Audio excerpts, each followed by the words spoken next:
everyone. All right, so let's face it. There's a ton of agencies out there, and doing great work alone doesn't actually guarantee that you're going to win the deal. So if you want to be able to consistently land the right clients, you're going to need to be able to position your agency as an obvious choice. And before price is even part of the conversation, we ultimately, so many instances, think that price is the predominant deciding making factor, and really it isn't. And so I want to talk today about all the pieces that lead up to that price consideration. Darren and I in this episode are going to be able to dig into the positioning mindset, what separates strategic agencies from the order takers, the deliverable based ones, and talk about the power of insight, why consultation matters so much more than the price quote, and how clients are weighing risk versus the value of who they're deciding to ultimately work with, and that value calculus. There's actually a quite boring book, but I think it was one that articulated this the best, and it's called The Challenger Sale. What it is that they wrote about in this book was they had gone through thousands of different sales representatives during the Great Recession, and how it was that up until that point, the predominant sales tactic or sales personality that they thought was the most impactful and most effective was the relationship-based salesperson. So the person that made someone feel good in a conversation. What they ended up finding is that actually that wasn't the most impactful salesperson. It was the person that actually came in a lot more confident, that actually told the prospective client why they were potentially wrong, that gave them insight, that consulted with them, that showed them that they had safety in the direction. And in a great, prosperous economy where everyone feels like, the money's flowing and champagne's flowing, whatever, that everyone's celebrating, yeah, that's a very different environment. But the reality is that most people, especially for those of you, we are talking to someone in a moment of need. We're talking to them where things are not directly working and they need to make a shift, they need to make a change. Because if everything was working really well, they wouldn't be in this conversation with you in the first place. And so what this Challenger Sale is actually doing is actually going through and making sure that you have an understanding is that what agencies ultimately end up doing so often is they default to agreement. They default to the agreement that, hey, you're here to buy social media. You're here to buy this thing. You're here to buy this deliverable. You're here to buy this design. You're here to buy whatever it is that they come to the table with. And so you end up just echoing what the client is thinking rather than actually bringing a point of view. And I'm not sorry. You have 20, 30, 40 years of experience, and yet this person that has not done any of the work that you've ultimately done, and you don't have a different opinion than them. I'm sorry, but I just don't understand what you've been doing for 20 years. I just don't get it. Because the answers that they are coming to the table with are generally, presumably, are not the right ones. Because when I enter into a conversation with a client and they are making a determination of here's the direction to go, they maybe have read books, they may have considered X, Y, and Z, they may have watched a couple of YouTube videos or saw something on social media of the direction that they need to go. And the reality is they didn't actually consider the context of the nuance of themselves, the nuance of the situation, the nuance of the economic environment that they find themselves, whatever. And that nuance is incredibly important. And so if I'm just telling them, yeah, do the thing that you read about, do that thing that you read about on social media or that you heard about on a YouTube video, then frankly, what am I doing here? What am I actually providing as value as a consultant, as an agency, as a person that's supposed to be here in support of them? What am I doing? Am I bringing any value? If all I'm doing is saying yes, then I'm sorry, but yeah, I should be the cheapest one in town. And that absolutely is going to be the way that I'm going to get business because I am not differentiating myself in any way. And I am not bringing anything to the table. That is so funny that you said that book is the most boring book that you've ever read, because it was definitely one of my least favorite books to read. I was like, why does everybody review? I was like, I understand the messaging, everything in it. Like once you get into it, it's like, oh, okay, that makes a lot of sense. Like, but reading it, the words, how they put them together, it was just, it fell flat for me as well. I definitely fell asleep many a times trying to get through that book, but definitely provides you with the insight in how to approach the sales process, especially from the standpoint that you're talking about, right? So I remember you telling me about one of the case studies that we had, right, where it was a client was looking for, or their client was looking for a website. Right. And it's like, okay, they come to me. I have all this experience. I'm telling them all the things that they need to do. And then at the end of the day, it was like, okay, well, actually, I think I'm gonna just have my niece do it. And she took a class, like a computer science class. I think she can make the website. And it's like, you're comparing my many years of experience to your niece who just built a website, like Yep. just from a class. It's like, you're gonna get two starkly different experiences overall, right? Because if you've been in the field 20 plus years, right, you actually have done the things, right? There's a difference between actually doing the work and having that kind of theoretical. I've seen these very gloss over YouTube videos about how I should be in social media, how I should, right? There's a very distinct difference of actually being in the arena, doing the actual thing. And that is what they come to you for, whether they know it or not, right? That's why when you're going through your sales process, you're asking those questions. Okay, how is this affecting your business? What are the things you're looking to get out of it? You're looking for the root problem so that you can be able to advise them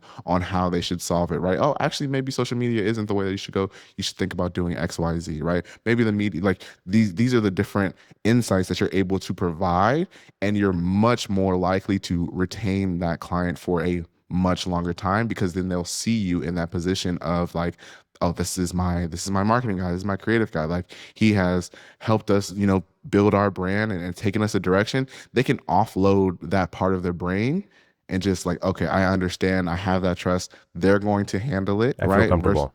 I feel Yeah. comfortable, right? And you want them to be able to do that, right? Because it very good for your business, right? And then they'll bring the referrals like, oh no, just trust him, he's my guy, right? And so like you'll be able to generate that flywheel. You're not just selling like putting the pixels together, right? You're reframing their reality of like, this is the overall experience. You're providing an experience, right? And you don't want to just be that order taker, right? Where it's just like, oh, like they're going to lead you in a direction. Ultimately, it's going to, I want to say, have a hit on your overall kind of reputation of like, if you're just doing what the client says and you know that something's wrong, right? It's just like, okay, you're just there. Like you're so I play a lot of basketball. And so when somebody's just like there, we call them a cone. Like you're basically just a cone, because it's just like you're just you're just there. Ouch, dude. You're just there. Jeez. And so it's just like you're just there because we need the extra body, right? So it's just like you don't want to be that person who is just there, right? You want to be able to be there, contribute, put your say so, have that feel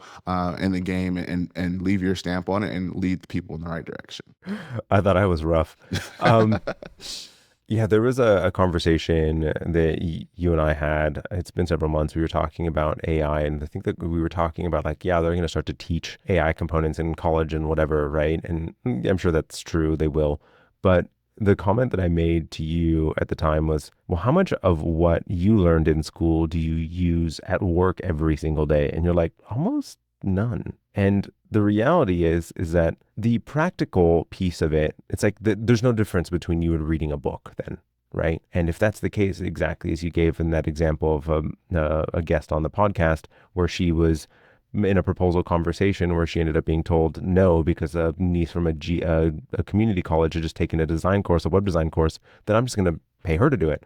And you end up in the exact same place. It's like, what is the difference between this and a podcast, or me paying you and reading a book? Like, there's no difference. There's none, absolutely none. So of course you are in a position where you are entirely based on price, and the distinction of that consultation versus price, and to being able to shift the conversation of the nuance of it and understand that the minute that you are compared on price, we failed. We failed. We've already lost the game. You've lost the positioning conversation. And so you did not ask the smart consultative questions. You didn't push back enough. You didn't show the value. You didn't have them understand the risk associated with going with someone with less experience. You didn't have that conversation. And if that's the price, the comparison that they have, you have not differentiated yourself at all.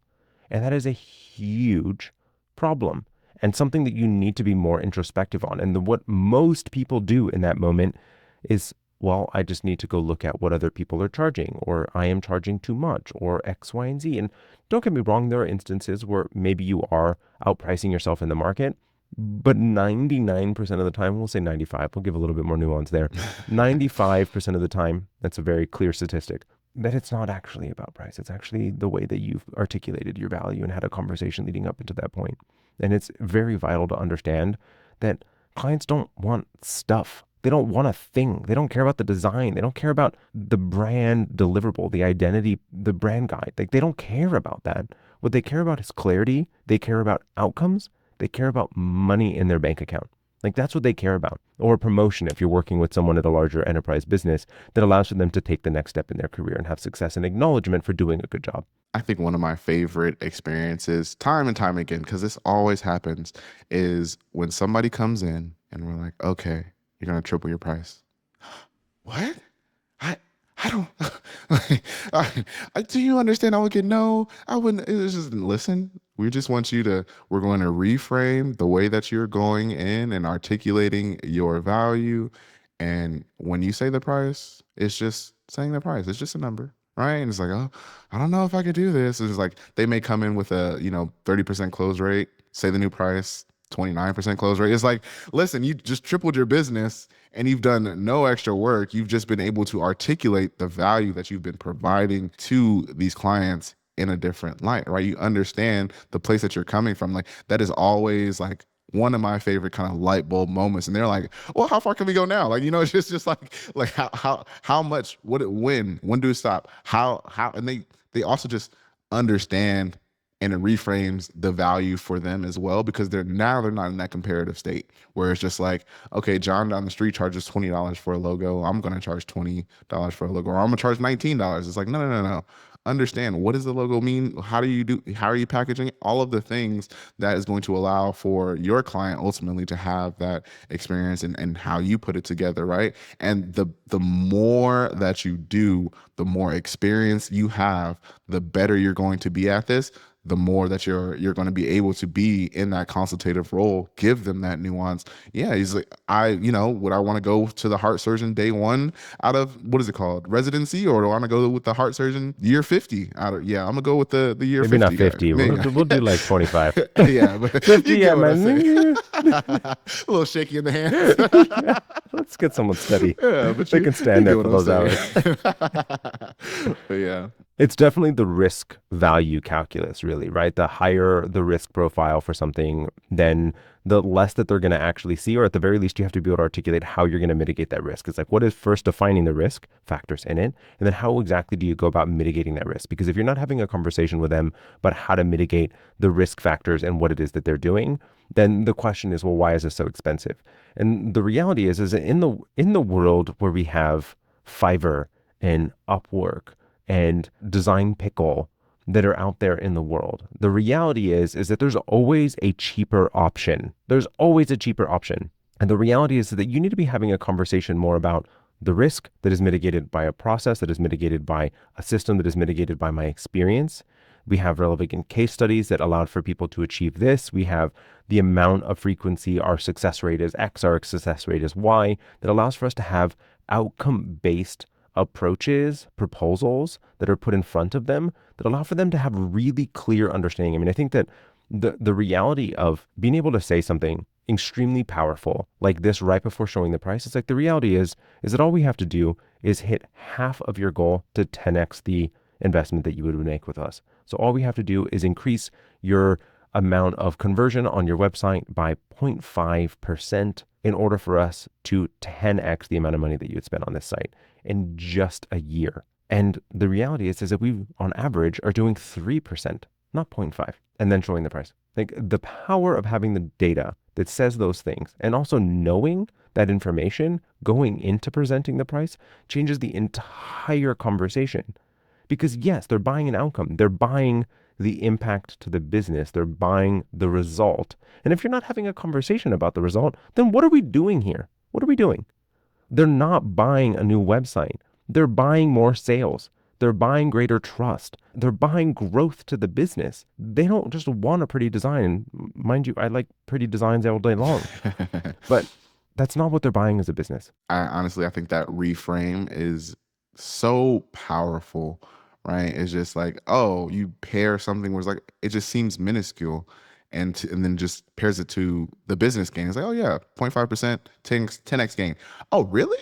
Like that's it. Like that. It just I does can do something. 0.5%. I can do fine. You know what I'm saying? It's just that anchor, and also that really just comes from your experience, your understanding, your consultative ability to say like and have that confidence and like yeah, like this is what we do all day every day. These are a couple examples, and it's like why wouldn't you? You know what I'm saying? This is just going to be the smartest thing that you could do today, right? It's just like if anything, I love people who make my job easier, make me feel smarter, help me make more money. Like where sign me up all day, right? And you want them to feel that way where it's just like, oh yeah, that is my guy. Like I understand, yeah, they have it handled. Like that ultimately for me, whenever I do any type of service or any type of like working with somebody, just having that feeling of like they have it handled. Like I don't have to worry about it. Like they're gonna do what they say they're gonna do, and I know that if anything happens, they got it handled. So Yep. I don't need to worry.